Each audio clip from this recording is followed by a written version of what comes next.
محترم جناب محمد اقدس صاحب برمنگم UK، السلام علیکم۔ آپ کا یاد فرمانے کا شکریہ، آپ کے سوالات موصول ہوئے، جواب حاضر۔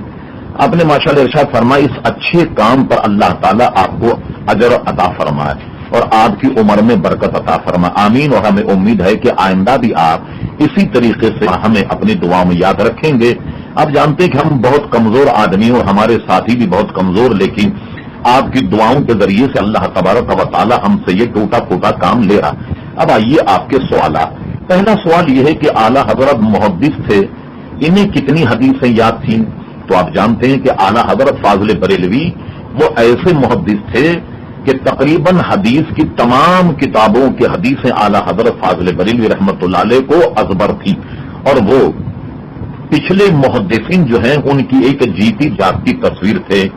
وہ محدث ہونے کے ساتھ اپنے زمانے کے فقیہ بھی تھے، اور آپ کو اگر ان کے محدثانہ اور فقیحانہ رنگ اگر دیکھنا ہو تو فتاوی رضویہ کی 12 جلدیں نہیں بلکہ صرف آپ پہلی جلد اگر ملاحظہ فرما لیں تو آپ کو یہ اندازہ ہوگا کہ کس ذہانت کہ اعلیٰ حضرت فاضل بریلوی مالک تھے۔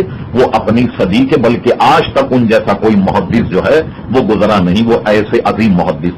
آپ نے پوچھا اس صدی کے مجدد کون؟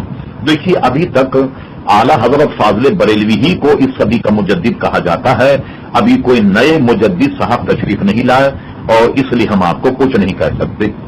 پھر آپ نے پوچھا کہ وہ کون سا سوال ہے کہ جب کسی وہابی سے کیا جائے تو وہ خاموش ہو جائے؟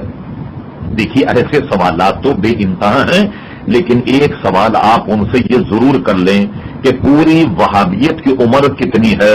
زیادہ سے زیادہ 150 سال ہوئے ان کو تشریف لائے، تو اس سے پہلے لوگ اسی مسلک کے ماننے والے تھے یا نہیں جو ہمارے مسلک کو ماننے والے؟ ایک سوال ان سے یہ بھی کیا جا سکتا ہے کہ تمہارے امام جو ہیں اسماعیل دہلوی، انہوں نے اپنی کتاب صراط مستقیم میں یہ لکھا کہ نماز کی حالت میں نبی کریم علیہ السلام کا اگر خیال آ جائے تو معاذ اللہ یہ خیال گدھے اور جناب بیوی سے مجامعت اور زنا کے وسوسے سے بھی برا ہے۔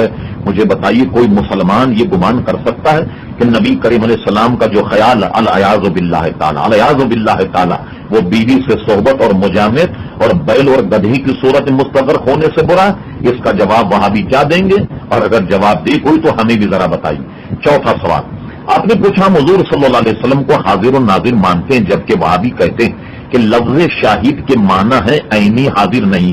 پھر مثال دیتے ہیں کہ اذان میں ہم کہتے ہیں کہ میں گواہی دیتا ہوں کہ حضرت محمد صلی اللہ علیہ وسلم اللہ کے رسول ہیں، جبکہ ہم نے انہیں نہیں دیکھا۔ وہابی کا یہ عذر لنگ نہایت لغو اور بالکل بیکار ہے۔ نبی کریم صلی اللہ علیہ وسلم کو، اللہ تبارک و تعالیٰ کو اور قیامت کو، جنت اور جہنم کو نہ دیکھنا ہی تو ایمان کی علامت ہے۔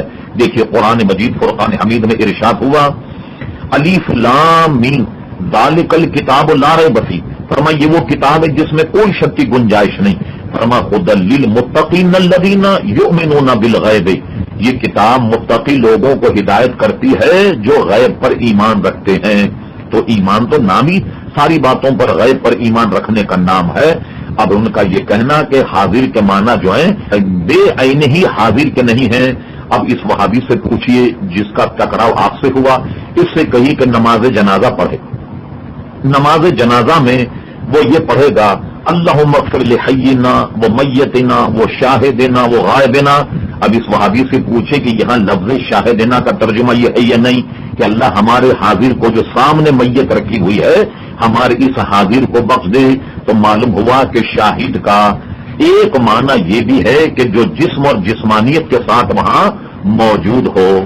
اور دوسری بات یہ سن لیجئے، مولوی قاسم نانوتوی صاحب نے اپنی کتاب تحذیر الناس میں لکھا النبی اولا بالمؤمنین من انفسہم، فرمایا کہ اولا بمانے اقرب آیا، اور حضور صلی اللہ علیہ وسلم کو اپنی امت کے ساتھ وہ قرب حاصل ہے کہ ان کو ان کی جانوں کے ساتھ بھی نہیں ہے۔ اب پوچھے وہابی سے کہ حاضر ناظر کا معنی کیا ہوا؟ حاضر ناظر ماننے والا اگر دائرہ اسلام سے خارج ہے تو مولوی قاسم نانوتوی صاحب کے لیے آپ نے کہاں جگہ رکھی؟ محترم جناب محمد